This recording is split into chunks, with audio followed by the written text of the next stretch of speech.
Betul gak? Sukacita tanpa pengendalian diri, mabuk, kan gitu ya. Oh, sukacita mabuk kita, oh bukan itu kan. Jadi pengendalian diri menjadi apanya? Kemudinya saudara yang mengarahkan ke 8 buah roh yang lain, saudara. Kadang-kadang bertengkar sama istri gitu ya. Waduh, kalau dia bilang kamu ya pendeta ingat, waduh saya langsung kayak ditonjok saudaraku. Langsung terkunci mulutnya. Dan saya mengamati itu saudara, hati kita belum lurus, tapi terus mau belajar, amin. Kalau kita mau tulus, amin. Iya. Apalagi di Jakarta kita selalu punya 1001 macam pembenaran, alasan untuk membenarkan diri. Yang namanya lawan arus itu coba. Yang naik motor pasti tahu itu. Sekarang lagi ngendaliin diri yang diam-diam itu.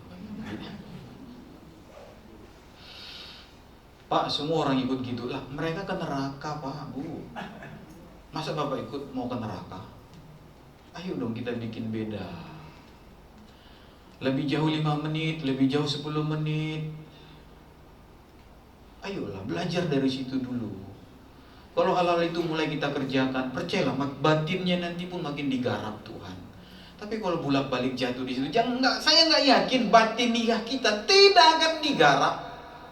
Nggak kan kita sampai masuk ke sana. Tidak. Karena yang sangat bisa aja kita abaikan. Apalagi yang sifatnya batinia yang tidak terlihat mata. Betul ya? Saya kan nggak tahu di antara bapak ibu ini dalam hatinya gini, ini pendeta Batak ya suaranya menjerit-jerit gitu. Mana tahu ada di situ kan? Saya kan nggak tahu, mudah-mudahan tidak ada kan gitu ya. Tapi pun kalau ada ya nggak apa-apa, berubahlah kan gitu ya. Jangan menilai-nilai orang. Ayo kita nilai diri kita gitu. Saudara-saudaraku, kita perlu menjaga hati kita dengan penuh kewaspadaan, hati-hati, tidak lalai. Dalam Efesus 4 ayat 27 dikatakan, jangan memberi kesempatan pada iblis. Topon itu ya, topon. Efesus 4:27. Saya kagum ya, pernah pelayanan di penjara di Cipinang sana bagian narkoba. Saya bikin kuis disuruh sama panitianya. Lalu saya bilang gini, jangan memberi kesempatan pada iblis. Di mana ayatnya? Lalu seorang narapidanya tunjuk tangan. Efesus 4:27. Bingung saya, hebatnya minta ampun. Bapak ibu yang nggak di penjara aja nggak tahu ayat itu di mana. Apa perlu masuk penjara dulu? Wah, luar biasa. Terus pertanyaan yang kedua diajukan teman, tahu juga ayatnya. Gila ya. Jangan memberi kesempatan kepada iblis. Jangan memberi kesempatan untuk topon, tempat berpijak. Makanya gimana caranya? Selidiki hati kita gitu ya. Ayo. Pusat hidup kita. Kita mau lurus di hadapan Tuhan. Mungkin kita nggak terkenal di mata manusia, tapi kita jadi bahan perbincangan nanti di surga sana. Tuhan kan pamer itu sama malaikat-malaikat ketika Tuhan bilang, hey, ketemu iblis itu kan, hey, kau lihat enggak Ayub, gitu ya? Karena dijaga-jaga Tuhan tuh, karena dilindungi Tuhan, karena diberkati Tuhan. Terus mau apa kata Tuhan? Coba Tuhan hancurin dia hartanya. Oke, silakan. Ayub tak bergeming, dia tetap percaya Tuhan. Amin ya.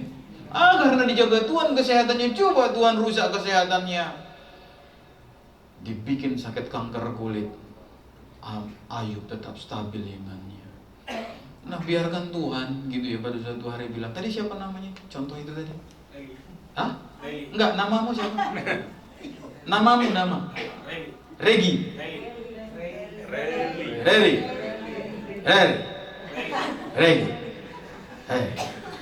Tuhan bilang gini nih, lihat tuh si Reri itu sama malaikat-malaikat. Kebetulan iblis lewat. Oh, siapa si Reri? Tuhan salah katanya. Orang kemarin dia main kiu-kiu apa ya?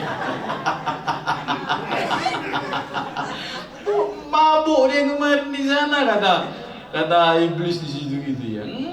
Nggak bener itu kata Tuhan. Lalu Tuhan malu. Masa sih? Tapi aku lihat di gereja rajin. Itu kan kayak sinaga.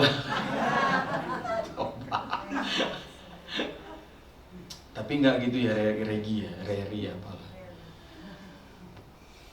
Sampai Tuhan dalam tanda petik pamerin kita nanti. Amin ya. Ayo saudara, mungkin di dunia ini nggak terkenal kita. Biasanya kan orang yang baik-baik, orang yang sederhana, pagi itu yang nggak gitu terkenal ya. Yang terkenal itu kan memang orang yang unggul dan yang kedua jahat unggul gitu ya. Itu baru terkenal. Kalau yang standar-standar itu jarang. Tapi Tuhan tidak membedakan itu. Ayo, jangan beri kesempatan kepada iblis, jangan beri kesempatan. Di wilayah mana kita sering jatuh? Ayo kita hindari itu, saudara. Ada orang yang kuat mungkin soal uang jujur, ada yang kuat soal nggak berzina, tetapi kelemahannya dimakan di lidah gitu ya. Kalau ada soal makanan, rakusnya minta ampun. Jadi jangan bangga dulu, oke Anda jujur, oke Anda suci apalah, tapi soal makan lidahmu nggak bisa dijaga. Kita ambruk juga. Jadi yang nggak ada yang perlu kita sombongkan, betul ya? Nah, ada. Ada orang yang begitu kuat di sini, hebat di sini, tetapi di wilayah lain dia amburadul, saudaraku. Nah, iblis adalah makhluk yang sangat licik, saudaraku. Ia akan menggunakan kesempatan sekecil apapun untuk merusak, menghancurkan bangunan iman kita. Oleh sebab itu mari kita serahkan hati kita kepada Tuhan. Tiap pagi kita bilang, Tuhan, ku serahkan hatiku padamu.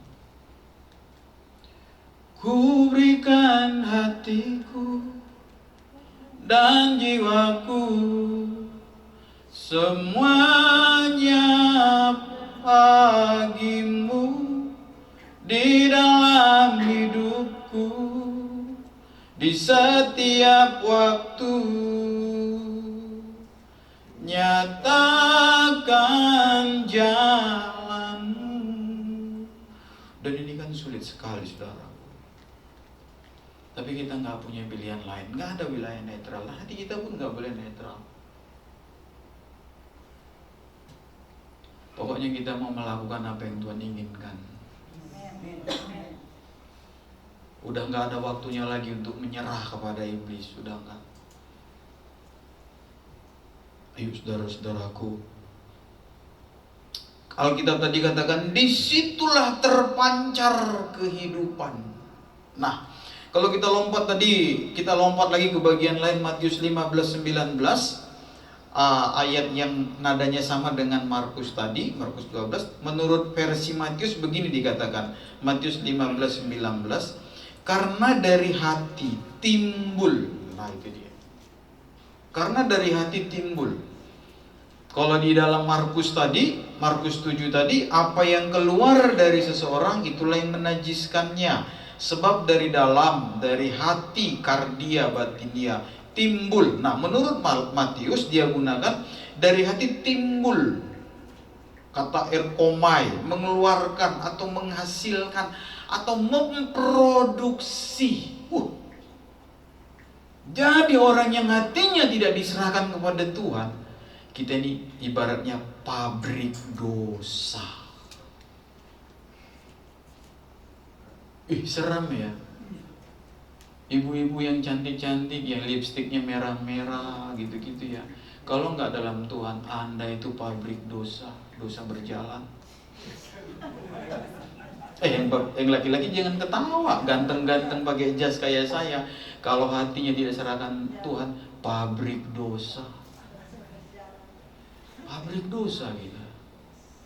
Saudara-saudaraku, saya stres baca Yeremia 17 ayat 9. Saya stres.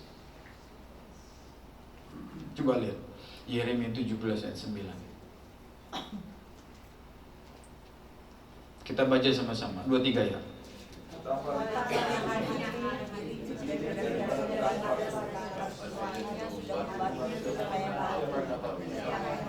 Berarti ada yang gentar juga, takut-takut bacanya ya. Ngeri nggak baca ini? Kita ini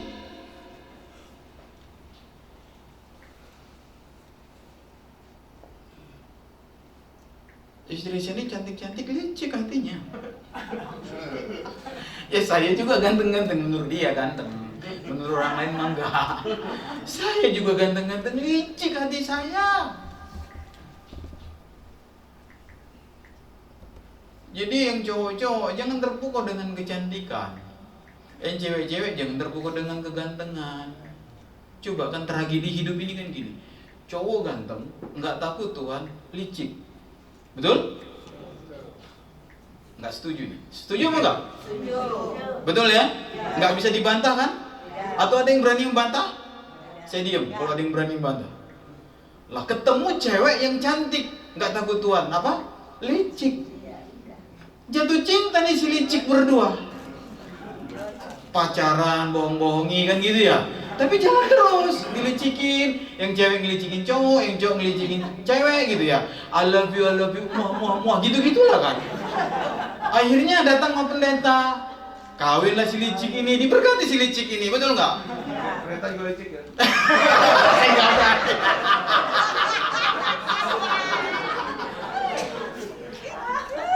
Di harinya duta lagi diberkati.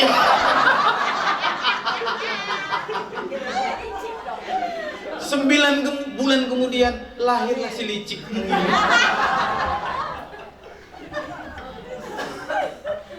Dan dari generasi ke generasi kita jadi orang-orang Kristen licik. Kita menertawa diri kita ya. Bahagia kita ya. Orang licik.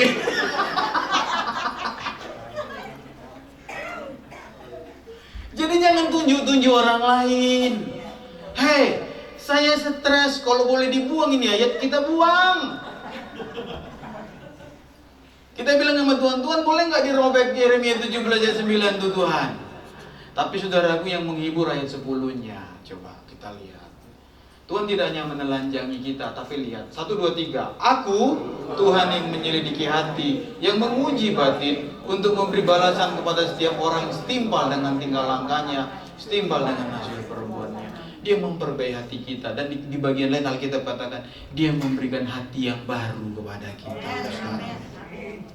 Itu kabar indahnya. Tuhan tidak hanya Tuhan tidak hanya menelanjangi kita, tapi Dia juga membungkus kita, saudaraku. Dosa membuat manusia menyadari ketelanjangannya, tapi Tuhan membawa pakaian untuk menutup